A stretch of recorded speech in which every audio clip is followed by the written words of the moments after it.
माता अमृतानंदमयी जी, अम्मा जी आशीर्वाद प्रदान करेंगी।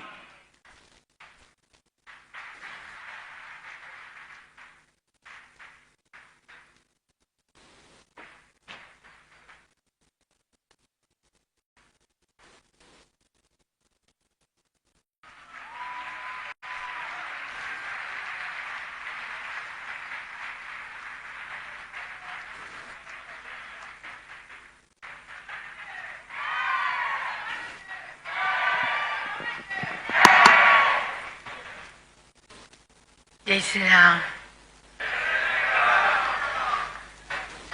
പ്രേമസ്വരൂപം ആത്മസ്വരൂപനായിരിക്കുന്ന എല്ലാവർക്കും നമസ്കാരം. ഭഗവാൻ ശ്രീരാമചന്ദ്രന്റെ പാദപത്മങ്ങളിലും ആ പാദം പറഞ്ഞ ഈ മണ്ണിലും അമ്മ നമസ്കരിക്കുന്നു. ഭാരതത്തിൻ്റെ ബഹുമാനപ്പെട്ട രാഷ്ട്രപതി ശ്രീമതി ദ്രൗപദി മുർമു, ബഹുമാനപ്പെട്ട ശ്രീ ഗവർണർ, ബഹുമാനപ്പെട്ട മുഖ്യമന്ത്രി ശ്രീ യോഗി ആദിത്യനാഥ്, സ്റ്റേജിലിരിക്കുന്ന മറ്റു ഭാഗത്തിരിക്കുന്ന ആദരണീയായ സന്യാസിമാര്, ഈ രാമജന്മഭൂമിക്ക് വേണ്ടി എൻ്റെ ജീവിതം ബലികഴിപ്പിച്ച, ജീവിതം ഒഴിഞ്ഞുവെച്ച ആ മഹത് വ്യക്തികളെ പ്രത്യേകം ഭക്തന്മാർക്കും നമ്മുടെ നമസ്കാരം. ഈ പവിത്രമായ രാമജന്മഭൂമിയിൽ എനിക്ക് വേണ്ടി പങ്കെടുക്കാൻ കഴിയുന്നതിൽ എനിക്ക് വളരെ സന്തോഷമുണ്ട്. സനാതനധർമ്മത്തിൻ്റെ ഒരു പുത്തൻ സൂര്യോദയത്തിൻ്റെ പ്രതീകമാണ് ഈ അയോധ്യയിലെ മഹാക്ഷേത്രം എന്ന് പറയും. സാധാരണ നമ്മൾ മഹാക്ഷേത്രം നൂറ്റാണ്ടുകളുടെ പ്രാർത്ഥന കൊണ്ടും ത്യാഗപൂർണമായ പ്രയത്നം കൊണ്ടും വർഷക്കരിച്ചാണ് ഈ ക്ഷേത്രം. അപ്പം ഈ മഹായജ്ഞത്തിൽ പങ്കെടുത്ത നിസ്വാർത്ഥമായി സേവിച്ചവരെയും ജീവിതം ജീവിതം സമർപ്പിച്ച് ബലിയർപ്പിച്ചവരെയും ത്യാഗപൂർവ്വം സേവനം അനുഷ്ഠിച്ചവരെയും ആദരപൂർവ്വം സ്മരിക്കാനുള്ള അവസരം കൂടിയാണ് ഇത്. മഹത്തായ ഭാരത സംസ്കാരത്തിൻ്റെ ഒളിമങ്ങാത്ത ഋഷീശ്വരന്മാരുടെയും പൂർണ്ണതയാണ് ഭഗവാൻ ശ്രീരാമചന്ദ്രൻ. രാമൻ ധർമ്മത്തിൻ്റെ പര്യായമാണ്. അതുപോലെ തന്നെ സ്വഭാവചിത മൂർത്തിയാണ്. ലോകജീവിതത്തിൽ പുലർത്തേണ്ട കുലമഹിമയുടെയും മര്യാദയുടെയും അതുല്യമായ മാതൃകയാണ് അവിടുന്ന്. വിധി അതുപോലെ തന്നെ സ്വീകരിക്കലെ രാമനും കൃഷ്ണനും ചെയ്ത് ജീവിതത്തിൽ ഓരോ സാഹചര്യത്തിലും ധർമ്മം അനുസരിച്ച് പ്രയത്നിച്ച് പുരുഷപ്രയത്നത്തിന്റെ മഹത്വം അവർ കാട്ടിത്തന്നു എന്നുള്ളതാണ്. എല്ലാത്തിനും ഉൾക്കൊള്ളുന്ന ഏകതയുടെ സന്ദേശം ലോകത്തിന് കാഴ്ചവെച്ച നാടാണ് ഭാരതം. അതുല്യ സംസ്കാരത്തിൻ്റെ ഒരിക്കലും ഒളിമങ്ങാത്ത പ്രതീകമാണ് രാമൻ. അപ്പം രാമന്റെ ജീവിതവും സ്മരണയും ജനഗ്രഹങ്ങളെ പൂർത്തീകരിക്കട്ടെ. മൂല്യങ്ങളെന്ന് പറഞ്ഞുകൊണ്ടിരിക്കുന്ന ലോകത്തിൽ രാമായണവും രാമന്റെ ജീവിതവും ജനഗ്രഹങ്ങളെ പൂർത്തീകരിക്കട്ടെ. അപ്പം രാമന്റെ ജീവിതം നമ്മളിൽ ധർമ്മബോധവും ആത്മശക്തിയും കർമ്മത്തിൽ നിസ്വാർത്ഥം നടത്താൻ സഹായിക്കട്ടെ എന്ന് നമ്മൾ പ്രാർത്ഥിക്കുകയാണ്. നമ്മൾ ഇത് പറയുമ്പം നമ്മുടെ ആശ്രമത്തിൽ സംസ്കാരം എന്ന വാക്കിന് കൾച്ചർ എന്ന് പറയും. നമ്മൾ രക്തം കഫം മുതലായ എടുത്തൊരു ബാറ്ററിയിൽ ലാബിൽ കൊടുക്കാറുണ്ട്. നമ്മൾ കൊടുക്കുന്ന സാമ്പിൾ കോശങ്ങൾ ചില ബാറ്ററി വളർത്ത കൊണ്ടതിന് ശേഷം ലാബിൽ സൃഷ്ടിക്കുക. അതുപോലെ സംസ്കാരം ഇൻ്റർനെറ്റ് എന്ന് പറയുന്നു. അത് സംസ്കാരം ഉള്ളിൽ വളർത്തേണ്ടതാണ്. ആദ്യം അതിനകത്ത് അന്തരീക്ഷം വീട്ടിൽ നിന്ന് തുടങ്ങണം, പിന്നെ സ്കൂളിൽ നിന്ന് തുടങ്ങണം. ഇപ്പം ആശ്രമത്തിൽ 100-150 രാജ്യക്കാർ കുഞ്ഞുങ്ങൾ രാമായണമൊക്കെ പഠിക്കുന്നുണ്ട്. അതിൽ ചില കുഞ്ഞുങ്ങൾ അമ്മയോട് ചോദിക്കുകയാണ്, അമ്മ രാമൻ സീതയോട് അജയ്ക്ക് സോറിയെങ്കിൽ ചോദിച്ചുവിടായിരുന്നു. അപ്പം അമ്മ പറഞ്ഞ മോളെ രാമൻ രാജ്യത്തെ രാജാവാണ്, വീട്ടിലെ മേധാവിയാണ്. രാജ്യമാണ് ഫസ്റ്റ്, പിന്നെയാണ് ഭാര്യ. പിന്നെ ഭാര്യ ഗർഭിണിയായിരുന്നു. ഗർഭസമയത്ത് ഈശ്വര കഥകൾ കേൾക്കണം, കുട്ടികൾക്കും കേൾക്കണം. ഒരു സാഹചര്യം സൃഷ്ടിച്ചതാണ്. അതേ രാമൻ തന്നെ ലങ്കയിൽ രാവണൻ കൊണ്ടുപോയ സമയത്ത് എന്തെല്ലാം കഷ്ടപ്പെടുന്ന സീതയെ തിരിച്ചുകൊണ്ട് വന്നു.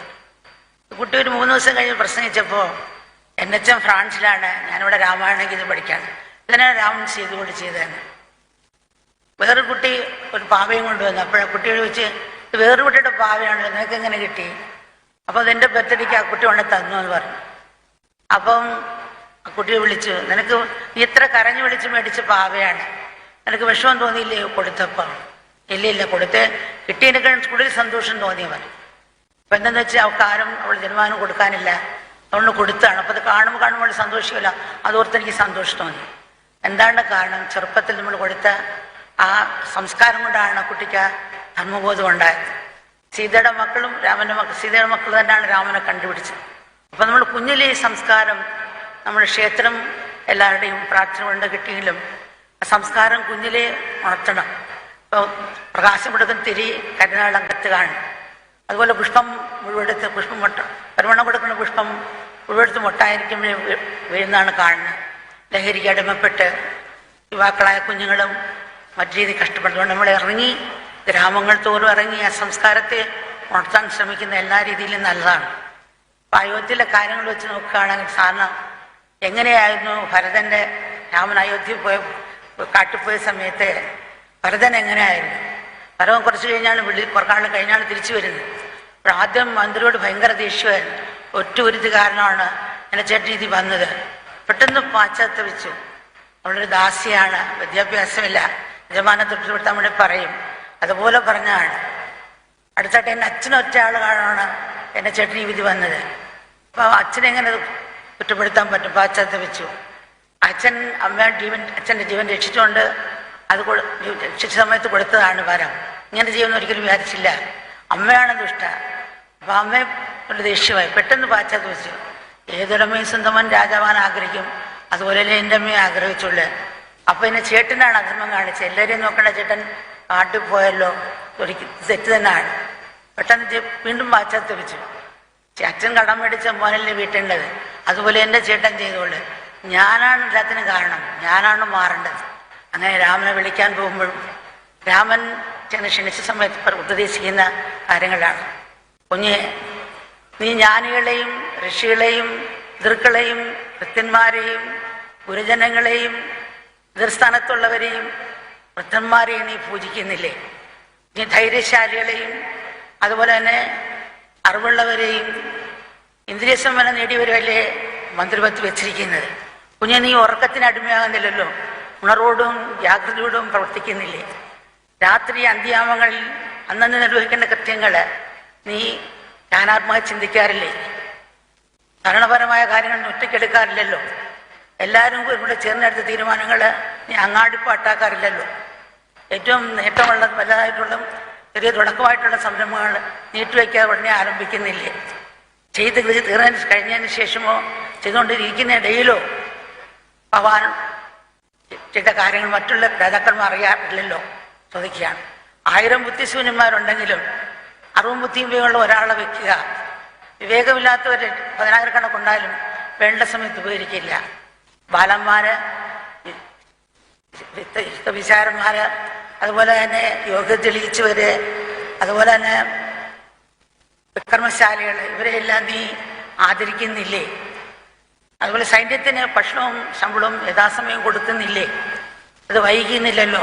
യഥാസമയം കൊടുത്തില്ലെങ്കിൽ അവർ ഭരിക്കുന്നവരുടെ കോപിക്കും, അനിഷ്ടങ്ങളുണ്ടാക്കും. അതുപോലെ പിന്നെ പറയും കൃഷിസ്ഥലങ്ങള്, ക്ഷേത്രങ്ങൾ, ആരാധനകളും നീ കാത്തു സൂക്ഷിക്കുന്നില്ലേ? പൂജകളും ഇതുപ്രകാരമുള്ള കർമ്മങ്ങളും ഉത്സവങ്ങളും മുടക്കുന്നില്ലല്ലോ. അതുപോലെ കൃഷിസ്ഥലങ്ങൾ യഥാസമയം ഉഴുതുമറിച്ച് കൃത്യസമയത്ത് കൃഷി നടുന്നില്ലേ?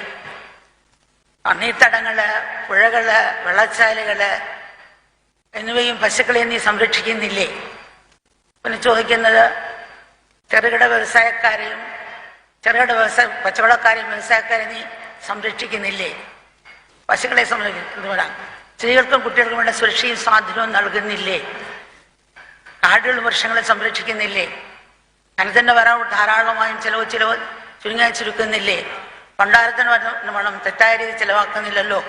ജനങ്ങളുമായി സമ്പർക്കം പുലർത്തുകയും അവരുടെ പ്രശ്നങ്ങൾ നേരിട്ട് പരിഹരിക്കുകയും ചെയ്യുന്നില്ലേ? അയൽരാജ്യക്കാരുമായിട്ട് ബന്ധം പുലർത്താറില്ലേ? ഇങ്ങനെ ഓരോരോ ക്വസ്റ്റ്യങ്ങൾ ചോദിച്ച് ഓരോ കാര്യങ്ങൾ ചോദിക്കുകയാണ്. നമ്മൾ പക്ഷിയെപ്പോലെ പറക്കാൻ, മനുഷ്യപ്പോലെ നീന്താൻ പഠിച്ച് മനുഷ്യപ്പോലെ നടക്കാനും ജീവിക്കാനും മറന്നുപോയി. അപ്പോൾ ആ ഒരു ഭാവം രണ്ടുപേർക്കൂടെ സമയം കുറച്ച് തന്നുള്ള അമ്മ വേഗം ധൃതിയിൽ വിശദീകരിച്ചപ്പോൾ മോൻ വിശദീകരിച്ച് പറയും നമശിവായ. जय श्री राम। ये अम्मा के वचनों का हिंदी में अनुवाद है। प्रेम स्वरूप और आत्म स्वरूप आप सभी को अम्मा का नमस्कार। भगवान श्री रामचंद्र के चरणों में और